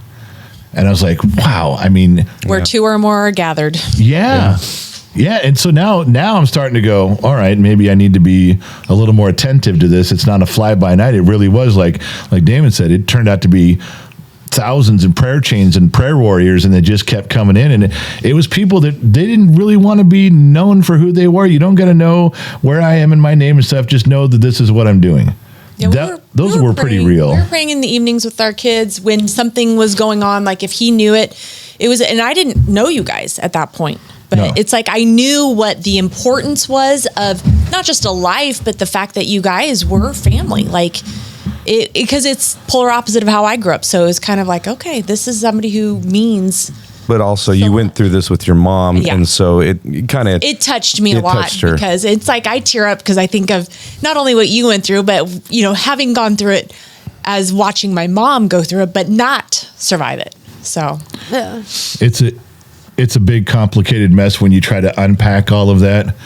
And it comes down to just what you said. 2 things right there. We can summarize that whole segment with what Damon was saying about you have all of us going to the same school from kindergarten to 12th grade, and it's like families, like cousins.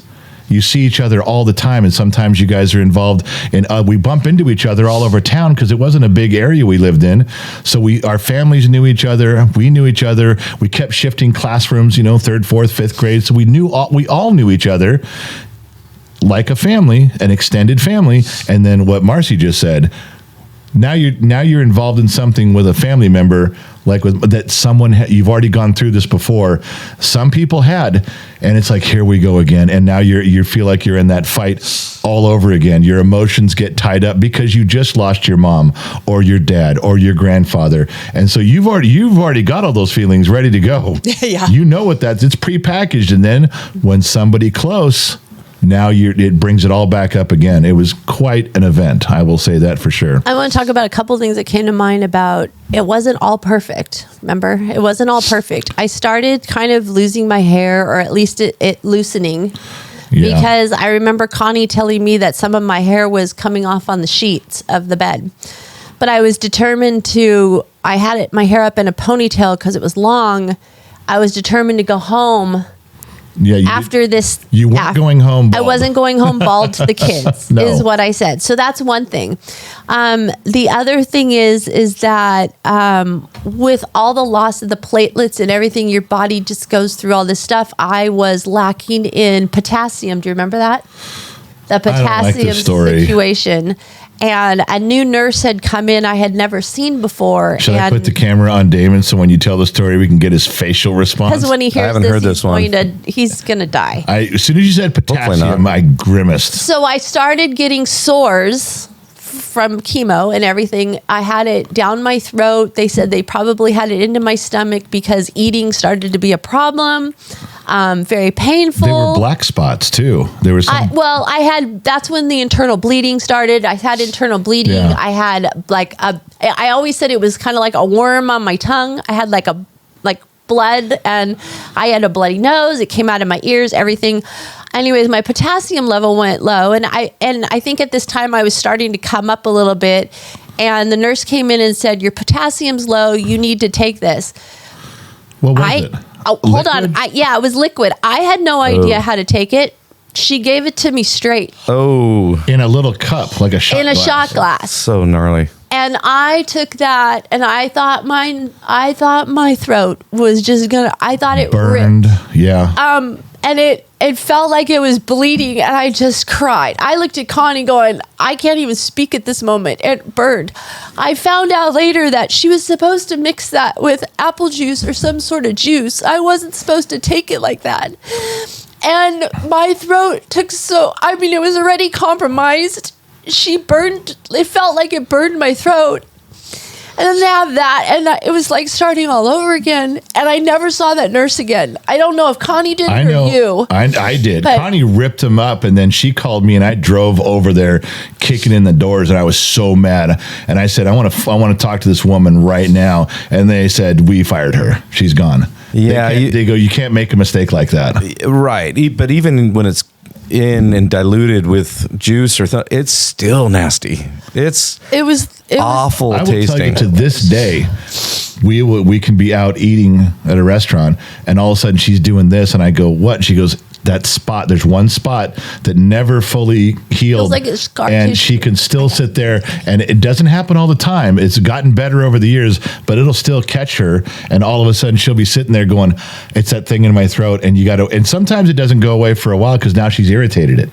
But sometimes it will. But to this day, 10 years later, we're still dealing with that because of one nurse not paying attention, not doing her job, and she damaged my wife forever. I know it's not major, but it's like, God, this is what you went to school for. You don't make mistakes like that when you're a pilot or a doctor. You don't make mistakes on someone's life, and she did. Yeah, that was it. So now we're coming to the last week of being in the hospital. Wait.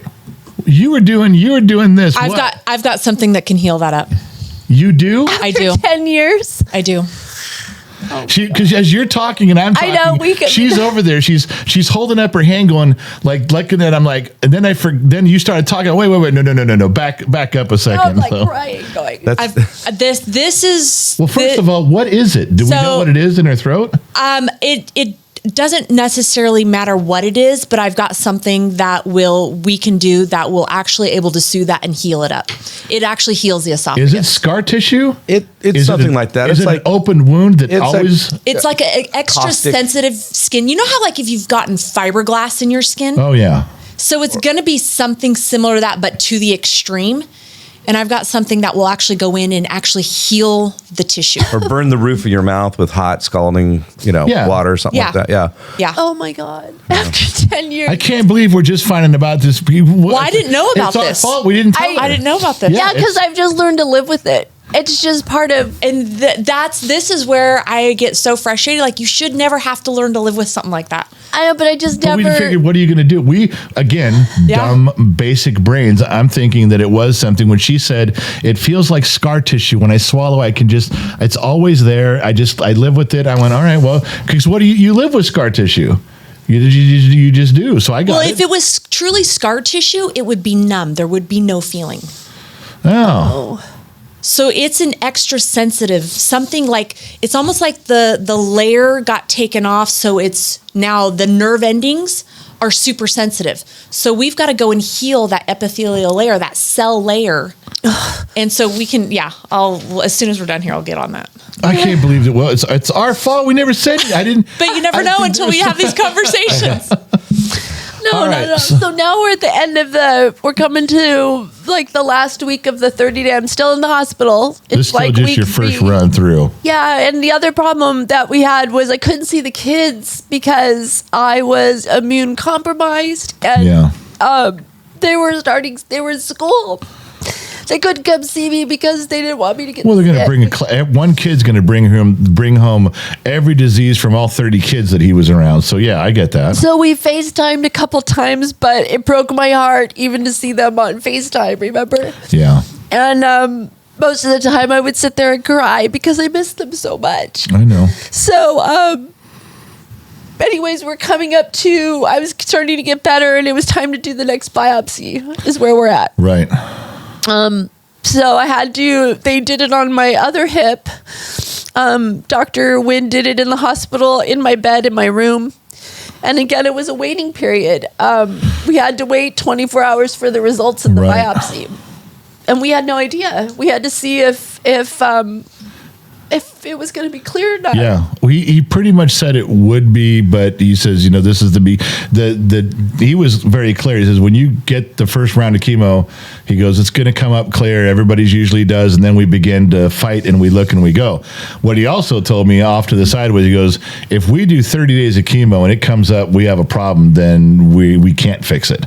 If you don't get it in the first 30 days, you don't get that ball rolling in the other direction, it's kind of over. I didn't tell her that, but that's what he told me. He's like, it's got to come up. It has to come up negative. The test has to be a good test. So that's where that ended up. So let's talk about that night that we were laying in bed and you were there visiting. It was late at night. Well, Dr. Wynn. Oh, he came in every night. He came in every night. He did his whatever rounds he was making at whatever rounds the doctor was making. He did all his work during the day. He was an oncologist, had his office across town, and then he closed up when he was done there, and he would, whatever hospitals in the area that he had patients at, he would go see them every night. So every night, even the nights that I wasn't there at the same time he saw you every day when you were in the hospital. He didn't skip over one thing, and he would always evaluate you. He'd always come in and look at you and talk to you, and he wanted a very physical, emotional, and mental response from you every single time he came in there. Yeah, so this one night, I have to talk about, he came in really late, and this was before he did the biopsy, and I was having a rough time. It had been days that I was in this room, and he asked if he could give me a hug, and I'm like, sure. It was so odd. It was so odd that a doctor would say that. Like, just let him give you the hug, I thought it was so odd for a doctor to say that. And he embraced me in this hug that lasted longer than a usual hug did. This was 2 or 3 minutes. He embraced me and held me, and I kind of collapsed into it. You did. And he had his face near my ear, and he was speaking in Vietnamese. I could hear the dude whispering for a long time. I mean, it seemed like he was reciting something. It was in Vietnamese. I couldn't understand it, but he was holding her and just kept talking. So I stayed back, but yeah, after he pulled back, he said to me, he goes, "I just prayed for you." And he told me, he looked at me in the eyes and he says, "You're going to be okay." And I'm thinking, there's no doctor that would ever say that. Like, I've never had a doctor say, you know, this was serious. Yeah. This was like. That's where you're kind of, you know, how many doctors are allowed to say that? I know it wasn't a guarantee, but doctors shy away from saying things like, "You will be fine." You know, they don't, you don't try to give people absolute promises, because even if you just say, "You're going to be fine," I guarantee that somebody's going to go, "You promised me," and I didn't promise you, you know. So doctors, that was very odd for him to cross that line. And I remember when he left, I said, "Hey man, whatever you did there, she really needed that." I said, "That's very cool of you, Dr. Wynn." And, you know, I called him Doc. I said, "Very cool of you, Doc." And he said something to me. I don't know. He said something like he loved you very much, and he just had this tear in his eye, like he was crossing that line of like, okay, here's my doctor part, but here's my human part. And I know also that's when I asked him, I said, "What'd you say?" You know, because I got to know. And he's like, it was a prayer. Vietnamese. He said it was a Vietnamese prayer. Well, he was laying hands on you too, right? I mean, that's what he was doing. He was, but it was just, it was such a moving moment, and there was some calm in there too. It was like, okay. And then because I was getting a little anxious because I was so sick and I had been in the hospital, and you're in this room and you can't have any visitors. I mean, when Connie was in there, she was head to toe covered, and visitors weren't allowed. And it was getting to me. It was just getting to me. So I think it was the day or two after he decided to do the biopsy after that.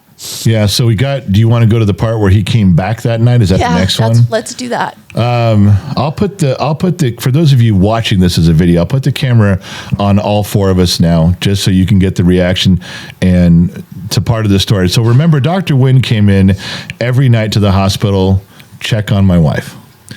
A lot of the times I had hurried through my day and I was able to be back there. So I would sit and, you know, he'd come in, do his thing, and I'd talk to him for a second and tell him thank you. And I made sure I talked to that guy every time and told him thank you for what he was doing every day. I didn't let one day go by. So one night he came and did his usual rounds.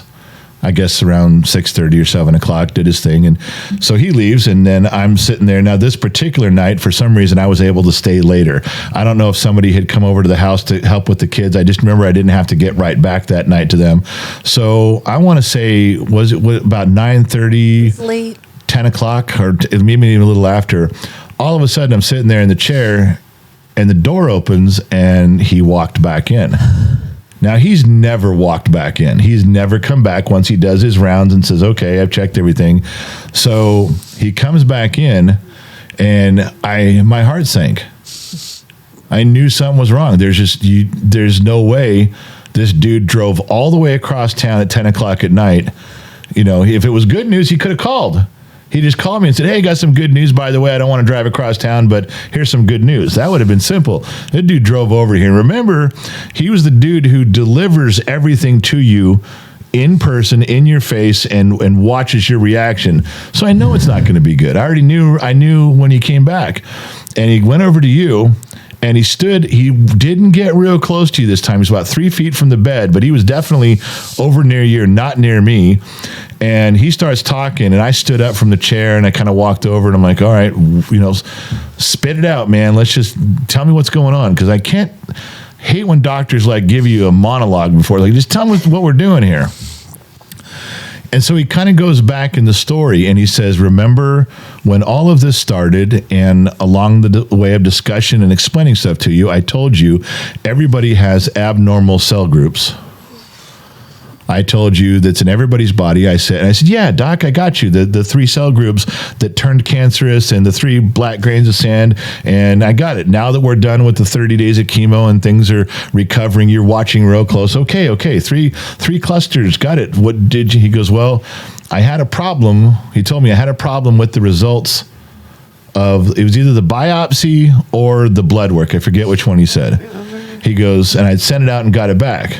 And I said, okay. He goes, so I sent it out to 3 other labs, 3 different places. I see. So I have 4 confirmations. And I'm like, God, now I know. And you're just ready to hyperventilate because you know he's going to tell you, I'm sorry, but all 4 places confirmed. And here we're going over the waterfall right now, right at this moment. And I said, I got you, Doc. The 3 cell groups, you're watching them. Just tell me, did they turn cancerous? So how messed up are we? Just get it out. He said, well, there's a problem. They're missing. And I'm standing there, and I'm trying to look smart, but I didn't know what that meant. I go, I don't understand. They're missing. He goes, I had it confirmed. Those cell groups are no longer part of her body. Well, now my mechanic brain, I go, how could, a car driving down the road can't throw its alternator out and decide it doesn't want an alternator. It's had an alternator its whole life. It's a car. Put the alternator there, alternator's there. That's it. And I said, I don't get it. He goes, neither do I. I said, I don't understand. He goes, neither do I. Now, when he said that, now his demeanor actually started to lighten up. He's like, I don't get it. But he said it with almost like a smile, like, it's gone. And here's something I didn't tell you. You know what he said? He said, I didn't do this. That was one of the things he said. He goes, I do remember I that. didn't do this. He goes, medicine did not do this. And I said, I don't grasp how you can tell me that her body just decided, well, these are kind of messed up. We're not doing that anymore. Why wouldn't your body do that all the time? Why wouldn't everybody's? And he said, imagine, this is his example again, dumbing it down for me. He says, imagine you got an apple tree. And once a year it produces, 600 apples, and there's 20 apples on every tree, on every branch of the tree. And it does it every year. Every season, there's 600 apples, 20 on every tree, on every branch, and on you go. Then one season, it just decides, I'm going to put up all the apples, but on this one particular healthy branch, I'm just not putting any apples. How would an apple tree make that decision? How would an apple tree that has been putting apples on every branch of it for its entire life decide one day, I'm going to go a different route here, and this one branch, no apples? I said, well, it can't. That's nature. It wouldn't work. He goes, okay, this is even stranger than that.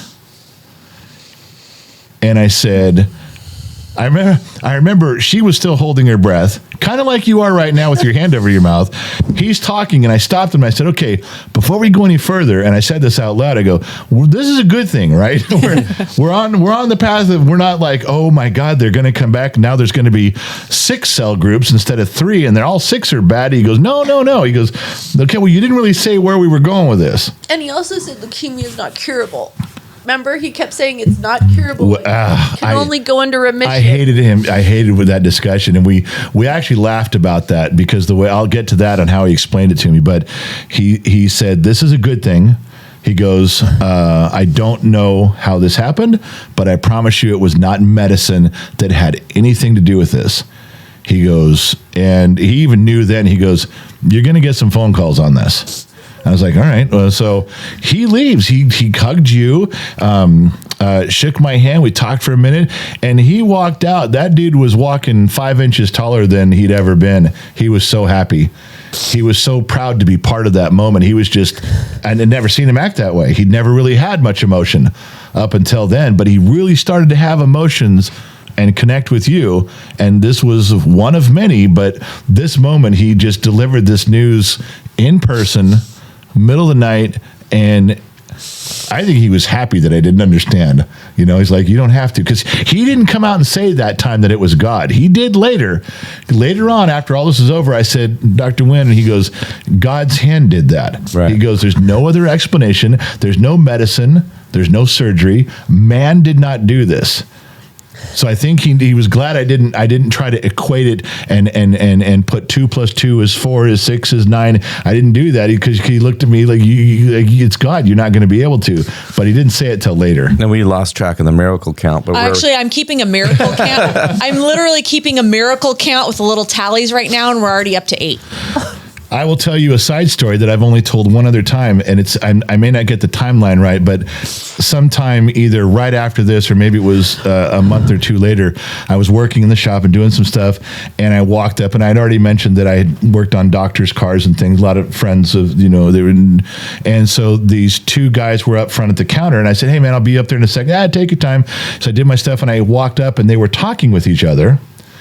And they were both doctors, had worked on one of their cars a lot. I forgot about this. The one guy was relatively new, and then I just met him, just began working on his car, and the new guy that I just become friends with or just acquainted with in the last month or so, he was telling my longtime customer, and he says, no, there's a woman here in town. Did you read that article in the paper or the journal or the magazine? He goes, yeah, I read it. He goes, no, she's here. That woman's here in town, and her cell groups, her cell clusters, her cell groups are gone. And the guy who's my friend, he goes, well, that's his wife. And the guy goes, what? He goes, I've been coming here all this time now, and you're just, that's your wife? And I went, I wasn't part of the whole conversation. What are we talking? He goes, we've all the doctors in town are hearing this story. He goes, that was your wife, this? And I go, yeah. He goes, and he starts talking all this stuff. I said, dude, I don't know anything about what you're talking about. You're talking medicalese. I had no idea. And I just explained what I knew. And the guy it was almost like he felt like he met a superstar. He's like, God, I can't believe I'm standing here. I'm like, you're not. Yeah, I'm just the husband of the woman of the thing that happened. But it was such a big deal. This guy was excited. And when the other guy found out, he's like, I don't think I've told that story, but maybe one other time ever. Yeah, I forgot about it. But this was all cramming it into your brain too, Mark. Yeah. This was something that I think going along this whole road, you and I had conversations, and I don't know if I'm out of school talking about this, but you were dealing with some demons too, and yeah, I mean, really, this, it's almost like. It's another one. Hey, wake up, man. Here's another one. And it was trying to open your eyes. And you were persistently witnessing every chance you got. You didn't miss a chance to go. So while we're talking about this, let me tell you what's going on. And you always witnessed to me at a moment when you saw me collapsing in a situation, and then you showed me something. You didn't miss one. You never brought it up until it was just that right when the situation warranted it. But you didn't miss. You didn't just hold your tongue. You made sure. And that happened. I don't think I even told you that all the times that Damon has like pulled me off a cliff because I was just an emotional mental wreck over all this because I couldn't fix it. I couldn't save you myself, and all I wanted to do was save you. And be strong. You were being strong. You basically were kind of a shell of you were just going through the motions. That I was no emotions at all. You're going through the motions without emotion. Right. And you were trying to be strong for your family and everything you were doing. And I knew there was going to be there had to be a breaking point. No one can go and stand that much pressure and roller coaster without at some point just losing it. And let's go back to the very beginning of what I said. Remember, we're all on screen now, so we can all communicate here. Let's go back to the beginning of what I opened with. When you got cancer, we all got cancer, and I very quickly slid in there. It's difficult to be the caregiver. I'm not saying that anything that I went through even remotely comes close to what you went through. I would never, ever even try to compare them. I'm just letting you know that simultaneously, while you're going through that, there was some weird mental, emotional cancer eating at me every day because I couldn't protect you. I couldn't save you. I had to lead our family of all these children. I had to run a business so we had food on our table and balance all these things out. And Damon's right. I was losing my goddamn mind. And since we're on the topic of that, with you pulling me back off that cliff when I was ready to explode those times you did, and I said during the podcast, I didn't cry. I didn't cry in front of anybody. But I know specifically 3 times I cried. One time, I just was alone in the room. The kids were in bed because they'd always sneak into my room after they were all in bed. They'd come one at a time, say, give me a hug, tell me how's mom. And I had to wait. After the last one went to bed, then I could finally take my boots off and say, okay, can unlace my boots. One time I just lost my shit at my desk and just cried. One time I got so mad at God, I yelled, I screamed at him, and I called him every name in the book. And I was like, I called him everything I could think of. I said, you're going to get rid of her? You know what a messed up individual I am. Why don't you get rid of me? The world needs lots of her. And the world doesn't need any of me. And you got her on that bed? Go, you're wrong. You're absolutely wrong for what you're doing. You screwed it all up. Everybody says you're perfect. I told God, you're not perfect. You're up there just either playing a game, rolling dice. You don't care. Because if you did, if you had any common sense at all, which God, clearly you don't have any common sense, you'd have said, hey, if we're going to pass around cancer today, this dude needs to have cancer. And he needs to figure it out. She does not. She does not deserve this. But you know what? You do what you're going to do. I don't have any control over it. All I can do is point out all your mistakes and your flaws. And I argued and screamed and yelled, crying and screaming at the top of my lungs. I remember that. And I remember the other time I cried, the third time was when I begged him to trade places with you. And I told him, I said, look, let's be clear. I will do anything you want if you would just put me there and take her out. And then I'm going to die because I'm not as tough as she is. I could not go through what she went through. I'm not going to run laps. I'm not going to do any of that stuff. But if it means that I got to go and she can say that was the third time that I legitimately broke down and cried and had to stay away from everybody until my face turned from red back to white again because I was crying so much. But those are the 3 times, and that's why. And the second one, the one where I was screaming at God, was, I think it was either the next day or right after that, was when Damon and I were on the phone for something, and that I was still just at my boiling point. And that's one of the times he's like, okay, it almost felt like he pulled over on the side of the road and said, all right, you need to stop for a second. And he just kept talking. He just kept me on the phone and kept going through some stuff. And there was scripture and there were stories and it was distracting and it was information, but it was witnessing at the right time. And I'll tell you, if he had, out of maybe 5 or 6 times we've had conversations, that one, if he hadn't called me that day, I might have burned down the whole town.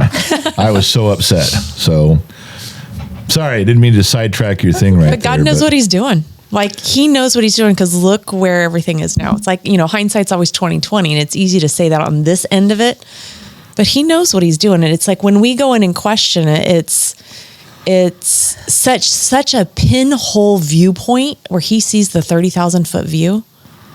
Yeah, well, he wasn't very convincing to me that day. All right, sorry, where are we? That's okay. Not long after that, the 30 days was creeping up and I was able to go home. Yeah. And I was so excited to get out of that hospital. I remember you asked me what was the first thing I wanted. I had lost a lot of weight. Yeah. I think I dropped 20 or 30 pounds in like 30 days. I was skin and bones and could barely walk. Yeah. But you got me in the car, and one of the things I did notice, and I just remembered it now, is, do you remember when I looked up in the sky and things were black? It looked like I could see crows. He said that was from the bleeding. Like behind my eyes. When I'm in the hospital, it was fine, but in the brightness, when I looked up in the sky, I kind of freaked out, because remember that? I kept telling you, I go, what are these black spots in in the sky? She kept talking about it. I almost turned the car around and said, okay, she's not fixed. She's seeing things now. You better put her back in. It scared me at first, and we called him, and he says, no, that's just the residual from the internal bleeding. But do you remember you asked me, do you want something to eat? And what did I say? I think you said In-N-Out Burger. I said, can I just have some fries? Or I was just like, just take me to In-N-Out. And so, yeah, and I barely ate it, but it was so... you don't realize being in a hospital for 30 days just to be outside in the sunshine. She closed her eyes most of the ride home and just felt the warmth of the sun. She cracks the window so the air can go by, moving air. I just noticed the little things that she was appreciating that I didn't, obviously, because I'd been outside, but all the stuff that she'd been missing, she was very in tune now that it was back, and I watched her go through a lot of that. I remember being so weak when we pulled up in the driveway. I could barely walk in the house. Yeah. But I was so thankful to be home. Boy, when the kids came home and saw you, oh my God, I thought they were going to maul her to death, because they'd been holding their breath for 30 days. Yeah, so I did my 30 days. I survived it. Was so thankful to be home. Some of the times I did so much of, could you get me out on the back porch? Right. I wanted to be in the sunshine. I wanted to be outside. I did a lot of that, but it was trying to get better because I had maintenance chemo scheduled. Yeah. It was a continuation. Even though Dr. Wynn felt that even though those cancer cells were gone, he still had to do medical protocol of doing follow-up of maintenance chemo. Well, it's like you said, he didn't just check boxes. He kept this thing going, all the way through. He didn't change his battle plan at all. Right. Not even a little bit. So maintenance chemo was scheduled, which was going to be going back into the hospital. I couldn't do it outpatient. He said I had to go inpatient because one, I was weak. They had to make sure that they checked my levels, so I couldn't go to an outpatient and go home. So I had to be scheduled to go back into the hospital. And so same thing. That's when your joke came, where we had to go. They wouldn't admit us until after hours, so we had to go to the ER the next time. There was 3 stories in a row that you pointed out when you and Marcy were going back over all the notes and the Facebook book and going through all that. There was 3 stories you brought up. And one of them, you have to remind me, one of them was we checked back in for maintenance chemo. And, by now, the entire hospital knew who she was because of and all the nurses, she got along with all of them. They were very, very well staffed. They're wonderful, wonderful girls in there that did such a great job. And so we walked back in and I leaned up on the counter and you could tell they were tired. They were exhausted, all of them. And I said, hi, I told them our name. We have a reservation. We reserved a room for 2 weeks and she has a spa treatment in the morning. And I was wondering if I could get some room service if the kitchen's still open. And then immediately everyone just starts laughing. And I did things too, where on the nurse's station in between her chemo things, I'd bring in stacks of pizzas just without even telling them and just leave them on the counter and wave and go out like that. I mean, I just wanted them to know that we really appreciated them doing stuff. Remember, I told Connie to go get lunch for them. Get money from you and please go get lunch and give it to all the nurses because the nurses. And then one time with the parking lot was full and we're trying to get you in and you couldn't walk very well. And there was one spot in the entire parking lot and it said clergy. And so I parked in it. And I was like, okay, because it's right up front. It's like right by the door. Now my wife doesn't have to walk very far. I don't got to carry bags very far. We're good. So I parked there. And she starts arguing. You can't park here. It's for clergy. I said, not going to know. You're going to get your car towed. I go, you think someone tow truck driver is going to tow the car from the man of the cloth? At this moment, for as far as they know, this is God's car. You can leave that right there. You don't tow the clergy car. But that's when we went into ER, remember? And everybody in the ER sick. And I'm considered sick. Like I wasn't feeling 100%. And they made us wait in the ER, in the room with all the sick people until you went up to the window. Yeah. I was like, that didn't last very long, like a moment or two. And I'm like, I'm not keeping my wife down here. She's too vulnerable. Let's get the ball rolling. Well, the guy says, well, I can't open those doors without, the doctor's approval. I said, all right, but I can go through them? Well, yeah, but I don't have a way. I can't just punch a button on those because that goes to the other part of the hospital where the sensitive patients are. I go, where we need to be. Dude walks by with a bunch of keys, the janitor. I said, my man. And I grabbed him and said, you got to key that door? He goes, I do. I said, can I go through that door? He goes, if that guy give you the key. I said, you open that door for me? This guy said it was okay. He goes, I'll open the door if he says it's okay. It ain't on me. Open the door and through we went. We went. What are the chances a janitor was going to be going by? Because that dude was not opening that door. Miracle number 9. There we go. And we did, because we knew where we were going at that moment. And then we got out one time. I didn't know the front part of the one part of the hospital closed their exterior doors at a certain time and locked them and said, hey, we'd like you all to go through this side. Mm-hmm. So we park out front. We go up these considerable steps. I get to the door and it's locked.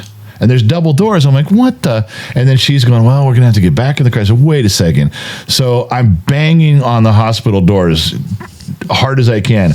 Finally, some dude comes over. I'm like, oh, you got to open these doors up. He goes, no, you got to go around. I said, look, my man, let me do, because that my man stuff, turns out it works. you my man somebody and they start paying attention.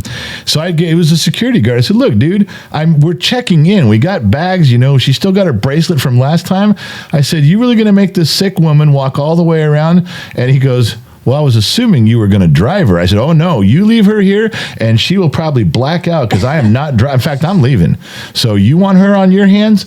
She'll probably pass out right down there. She walks around your large hospital, or you could just open the door and let her in. He goes, oh, all right. So he opens the door. He felt all guilty. He let her in. Then I came in carrying the bags. He goes, thought you were leaving. I said, my man, I was just trying to get you to open the door. He laughed and thought it was funny. He went with us right up the elevator, and that's the side of the hospital. But I didn't know that was a thing. I wouldn't have parked out front. I wasn't trying to be a jerk about it. I put myself in that position on accident. I was just trying to get out of it where I didn't have to have her walk again back down the steps to the car. So started my first maintenance chemo. Hold on a second. I'm just saying right now, we're almost 2 hours in. Oh my goodness. We have not got to the biggest story. We have not got to the biggest miracle. We did not even get to the thing that happened as this story unfolds. We haven't got to the part where kind of all of the doctors in California stopped for a moment. And I'm thinking, if we can agree, I don't want to say let's come back and then we never do it, because that would be the worst thing we can do, is to put out part 1 of the story and never do part 2. We'll be back. But if we can for sure set something up, maybe after, Christmas, the first of the year, somewhere in there, if we can work it in, I would probably prefer to stop right now. Me too. And I'm telling everybody point blank, if you found this part interesting, you haven't even heard the biggest thing yet. And it's coming. So if we're all in agreement, I don't mind stopping right here and kind of... That's perfect. This is good. It's not We made the 30 days. Yeah, you've done it twice. All right, so listen, let me tune everybody out and say goodbye. Thank you guys for tuning in. There's not going to be much to edit. Everything you guys are going to hear that you've listened to up until this point, I will tell you right now that I didn't edit much out of this. There was a couple little things I had to move around, but you kind of got the story straight from all 4 of us as we recorded it. We just sat down as friends. We talked our way through it, and the part of Dr. McDreamy inserting himself at a medical level, we didn't even get to that. I'm telling you, this was the character building part of the story, so you know who all the players are. And you guys know Iceman from Bodfish. He had a role to play in this too that we haven't discussed. The things that just happened to fall into place couldn't have been laid out by any human being. You're talking about 700,000 dominoes that had to fall perfectly, and they did. And we're about halfway through the story. The big stuff's still to come. Thank you guys for listening. Thank you guys for tuning in. This wasn't your normal podcast. I warned you. It wasn't even an interview. We've been doing podcasts with my wife and I. We've been doing interviews. This one is a lot different. I don't even know how to classify this one, but I'm really glad you guys took the time to tune in. So remember 2 things. Wherever you go, there you are. And as usual, I'll catch you guys on the flip side.